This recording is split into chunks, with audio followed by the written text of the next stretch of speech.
पाकिस्तान ने फिर seize fire का उल्लंघन किया है और चीन खुलकर उसके साथ सपोर्ट में आ गया और साथ ही अमेरिका राष्ट्रपति ने भी बीच में उन्होंने अपनी हस्तक्षेप करी थी, सीज़ फायर रुकवाया था। अब क्या हो सकती है? देखिए, पाकिस्तान पे विश्वास करना नामुमकिन है। पाकिस्तान हर हमेशा इस तरीके से विश्वासघात करता आया है और करता रहेगा। पाकिस्तान के ऊपर हम विश्वास नहीं कर सकते। हमने हर हमेशा सतर्क रहना है।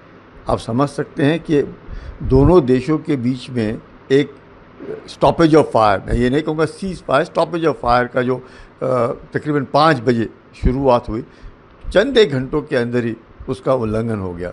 आपने देखा कि किस प्रकार से LOC के ऊपर फायरिंग, किस प्रकार से अपने ड्रोन्स का दिखना, यही नहीं कि सिर्फ कश्मीर घाटी में हुआ या जम्मू में हुआ, राजस्थान में भी हुआ, गुजरात में भी हुआ। तो ये साफ दर्शाता है कि पाकिस्तान के ऊपर विश्वास नहीं किया जा सकता।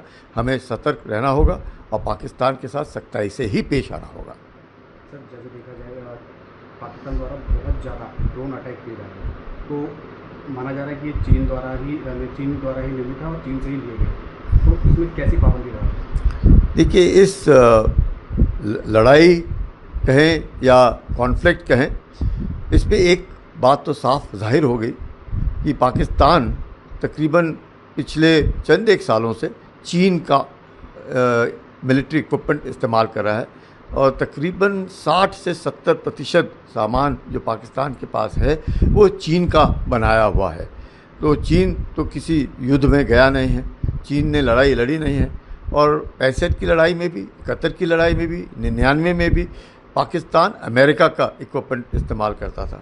तो इस बार जिस प्रकार से चीन का उन्होंने ड्रोन या बाकी इक्विपमेंट, एयर डिफेंस का इक्विपमेंट जो चीन से लिया उसको इस्तेमाल किया, आपने देखा कि वो नाकामयाब रहा और उसको देख करके पाकिस्तान जो है अब मुझे लगता है दोबारा अमेरिका की गोदी में जाके भी बैठेगा और चीन के साथ भी कहेगा कि हमारी तो इनके साथ दोस्ती जो है वो हिमालय से ऊंची है, समंदर से गहरी है, शहद से मीठी है।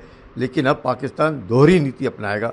पाकिस्तान अब अमेरिका से भी पैसे लेगा, चीन के साथ भी दोस्ती रखेगा, भारत के ऊपर दबाव भी बना रखेगा। तो हमें बहुत ज़रूरी है कि पाकिस्तान को अब हमें सख्ताई से ही निपटाना होगा और चीन का जो इक्विपमेंट है वो फेल हो गया। ये IMF का फंड जो है उसमें अमेरिका का हाथ है। अमेरिका ने सोचा होगा कि शायद अगर पाकिस्तान को इस तरीके से सवेरे $1 बिलियन का अगर उसको एड दिया जाए या फंड जो IMF का रिलीज़ किया जाए तो पाकिस्तान जो है उसको सुनेगा।